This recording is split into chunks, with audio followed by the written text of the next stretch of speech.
दोस्तों, शिक्षा मंत्री प्रधान के इस्तीफे से जिस मामले के शांत पड़ने की उम्मीद की जा रही थी, अब उसकी आंच प्रधान सेवक और उनके ठीक बाद नंबर 2 मंत्री अमित शाह तक पहुंचती हुई दिखाई दे रही है। आखिर परिस्थितियां क्यों ऐसी बनती चली गई कि इस देश के जेनजी का डर सत्ता में इस कदर समा गया कि संसद में सरकार की तरफ से प्रधानमंत्री या गृह मंत्री सदन की चर्चा का जवाब तक नहीं दे पा रहे हैं। एक जूनियर मंत्री से एक राज्य मंत्री स्तर के व्यक्ति से जवाब दिलवाया जा रहा है। सवाल कानून व्यवस्था का है।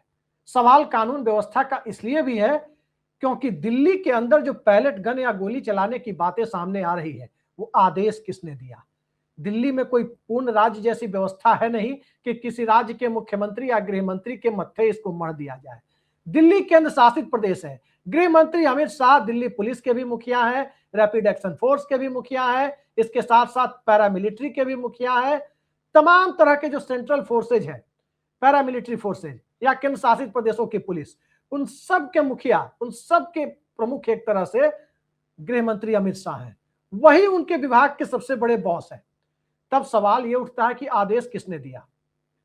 सदन के अंदर विपक्ष के नेता राहुल गांधी ने इसको लेकर सवाल उठाए कि आदेश किसने दिया। सदन के बाहर निकलने के बाद उन्होंने एक ट्वीट भी किया और जो बात सदन में कही थी कमोबेश वही बात बाहर भी कही और अपने ट्वीट में भी कही और साफ साफ कहा कि दिल्ली में गोली चलाने और छात्रों पर बर्बरता के लिए जिम्मेदार गृह मंत्री अमित शाह है। ये राहुल गांधी के शब्द है।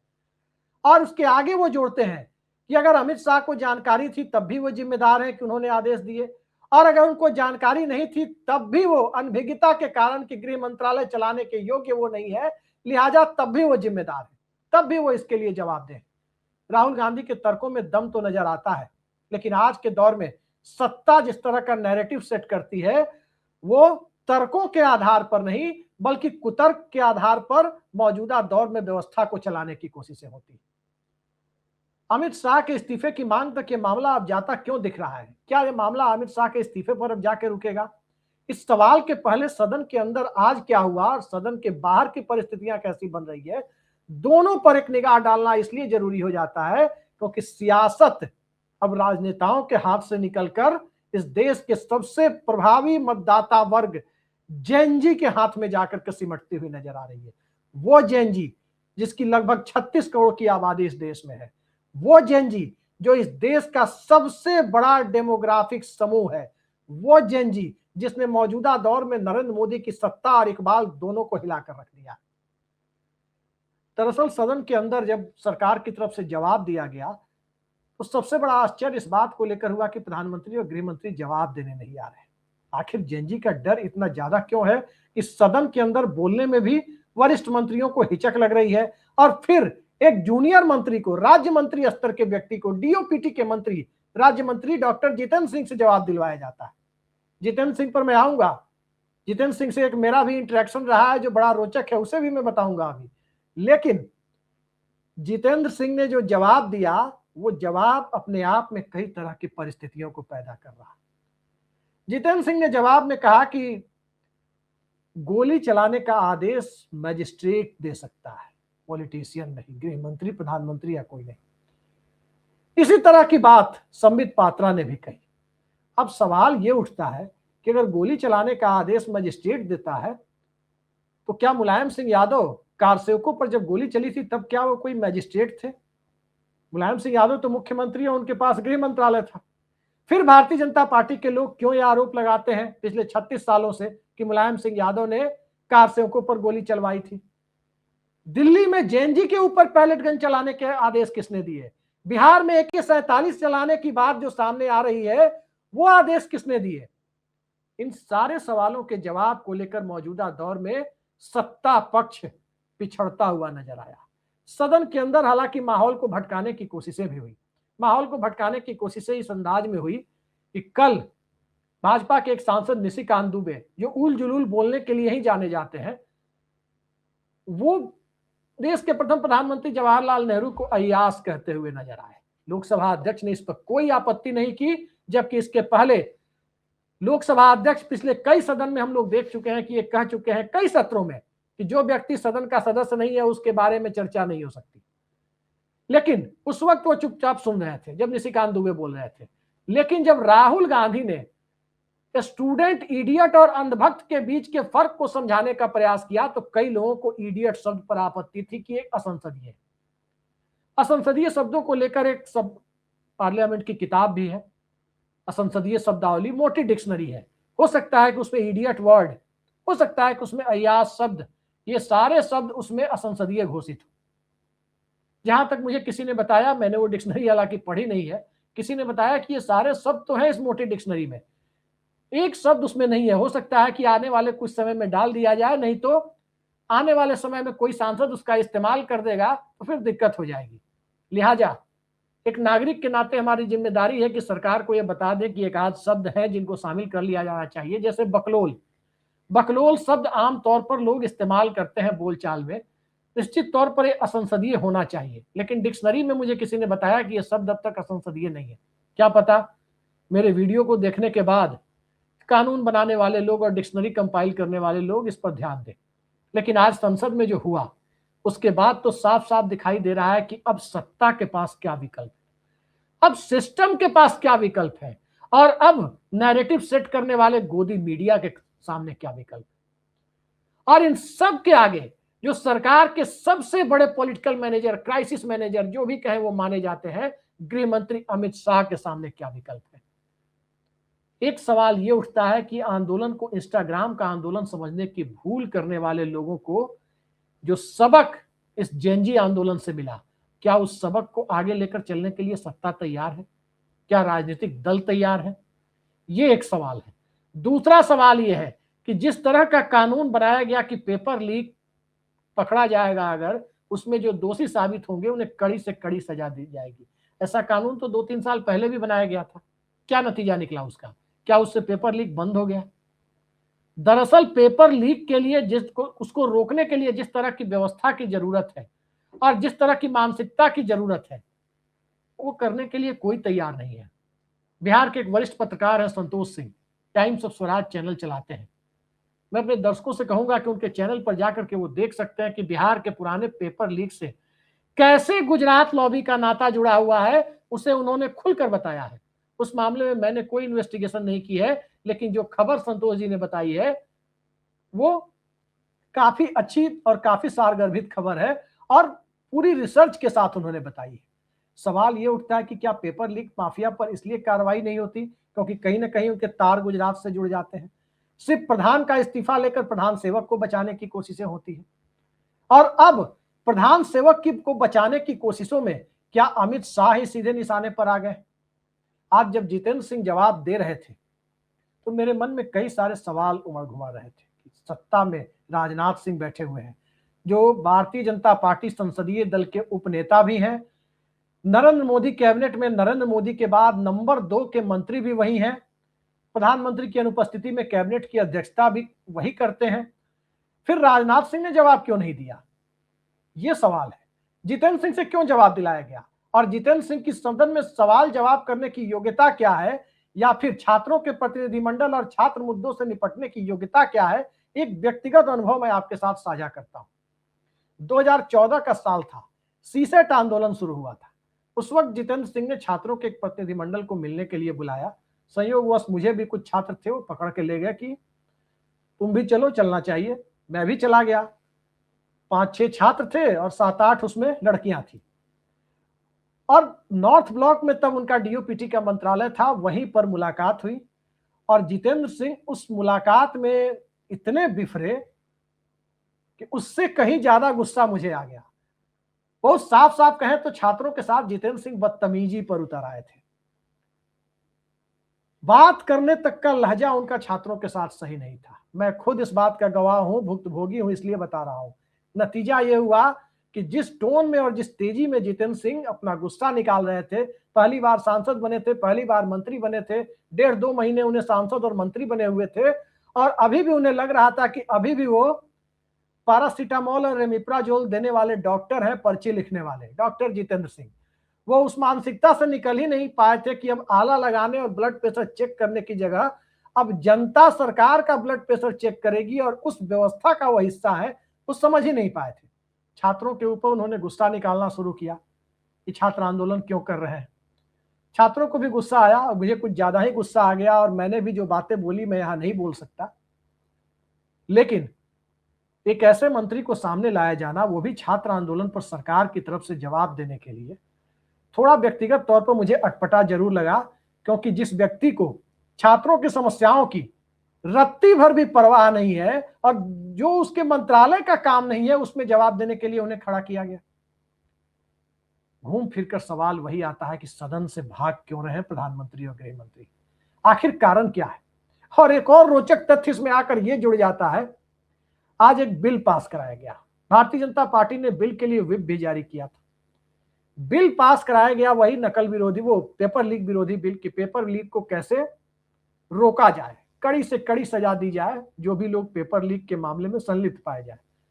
लेकिन जब पार्टी का व्हिप जारी था कि बिल के पक्ष में सांसद आकर के वोट करेंगे और बिल पास कराएंगे, उस वक्त प्रधानमंत्री और गृह मंत्री जो लोकसभा के सदस्य थे, उस वक्त वो क्यों नहीं मौजूद थे? एक सवाल तो यह भी उठता है कि क्या प्रधानमंत्री और गृह मंत्री के ऊपर पार्टी का व्हिप लागू नहीं होता है? मैंने कहीं नहीं पढ़ा कि सदन में कोई व्यक्ति प्रधानमंत्री हो गया या गृह मंत्री हो गया, वो उस पर पार्टी का व्हिप लागू नहीं होगा। चाहे प्रधानमंत्री हो, गृह मंत्री हो या कोई भी मंत्री हो, अगर जिस पार्टी का वो सदस्य है उस पार्टी ने अपना व्हिप इशू कर दिया, उस व्हिप के दायरे में एक सांसद की हैसियत से सारे लोग आ जाते हैं। लेकिन भारतीय जनता पार्टी के चीफ व्हिप या भारतीय जनता पार्टी का आला कमान जो अब नितिन नवीन के पास है, क्या ये सारे लोग मोदी और अमित शाह से सवाल पूछ पाएंगे? क्या ये पूछ पाएंगे कि आपने पार्टी के व्हिप का उल्लंघन क्यों किया? क्या भारतीय जनता पार्टी में इतना आंतरिक लोकतंत्र बचा हुआ है? पार्टी के राष्ट्रीय अध्यक्ष नितिन नवीन की स्थिति तो यह है कि प्रशांत किशोर की चुनौती का मुकाबला करने के लिए वो पटना में गली गली घूमने को मजबूर है। उन्हीं की छोड़ी हुई सीट है। बाकी पूर्व में क्या हो रहा है, कौन जीतेगा कौन हारेगा, वो कल की वोटिंग में तय होगा। लेकिन जिस तरह से इस जेनजी ने सत्ता और सिस्टम को हिलाया है, उस जेनजी की परिस्थितियों को जानने के लिए जरा भारत की इस डेमोग्राफी को देख लीजिए हमारी स्क्रीन पर, और तब समझ में आ जाएगा कि लगभग 150 करोड़ की आबादी में जो 200 जो वोटर है, तकरीबन 100 करोड़ के करीब जो वोटर है, उसमें जेनजी की आबादी कितनी है? लगभग 36 करोड़ की है। 97 से 2012 के बीच जन्मे लोगों की आबादी 36 करोड़ है और वो इस देश का सबसे बड़ा मतदाता वर्ग है। अब चूंकि जेन अल्फा जो 2013 से 2024-25 के बीच का है, वो तो 2029 में वोट नहीं करेगा, क्योंकि 2013 वाला भी 2029 में 16 साल का ही होगा, न कि 18 साल का। लेकिन 97 से लेकर 2012 के बीच वाले तो 90-95% लोग, मतलब 2012 वालों को छोड़ दे तो 2011 तक वाले तो वोटर हो ही जाएंगे। उस 36 करोड़ में 34-35 करोड़ जेनजी तो वोट करेंगे ही करेंगे। और ये जेनजी वही जेनजी है, ये वही जेनजी है जो 2014 में नरेंद्र मोदी को चुनने की प्रक्रिया के हिस्सेदार नहीं थे, क्योंकि 2014 में जेनजी की अधिकतम आयु 17 साल थी, वो वोटर नहीं थे। 2019 में ही बहुत छोटा तबका था और 2024 में जब एक बड़े तबके में तब्दील होता नजर आया तो मोदी सत्ता 240 पर आकर ठिठक गई और भारतीय जनता पार्टी का 400 पार का सपना एक गठबंधन सरकार बनाने की हकीकत के साथ एक नए जनादेश के रूप में सामने आया। लेकिन अब लगभग पूरा का पूरा जेएनजी 2029 में वोट करेगा। तब सवाल ये उठता है कि क्या जेएनजी की ताकत को भांपते हुए प्रधानमंत्री नरेंद्र मोदी जल्द से जल्द लोकसभा चुनाव तो नहीं करा देंगे? उससे भी बड़ा सवाल ये उठता है कि आखिर सत्ता इन्हें चुनावी हिंदुत्व के दायरे में कैसे लपेट पाएगी? और उससे भी बड़ा सवाल ये उठता है कि अब चूंकि मामला सीधे सीधे गृह मंत्री के सामने आता दिख रहा है, तो गृह मंत्री का बचाव, अमित शाह का बचाव आखिर प्रधानमंत्री नरेंद्र मोदी और उनका पूरा इकोसिस्टम किस तरह से कर पाएगा?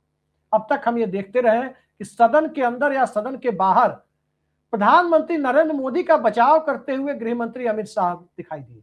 अमित शाह सदन में जब बोलते हैं, इस बात को मानना होगा कि जब वो सदन में बोलते हैं तो जितने तथ्यात्मक तरीके से, तथ्यपरक तरीके से, पॉइंट वाइज, बिंदुवार अपनी बातों को रखते हैं और विपक्ष की धार को कमजोर करने की कोशिश करते हैं, वो वाकई काबिले तारीफ है। उसमें हो सकता है कि कुछ तर्क हो, कुछ कुतर्क हो, लेकिन जो अमित शाह का कॉन्फिडेंस होता है बोलने के वक्त, वो वाकई काबिले तारीफ होता है। लेकिन आज की तारीख में तो जब जवाब उनसे जवाब की अपेक्षा थी, उनके विभाग से संबंधित मसला था, तो न तो प्रधानमंत्री उनके बचाव में सामने आए और न ही गृह मंत्री अमित शाह कुछ बोलने के लिए तैयार।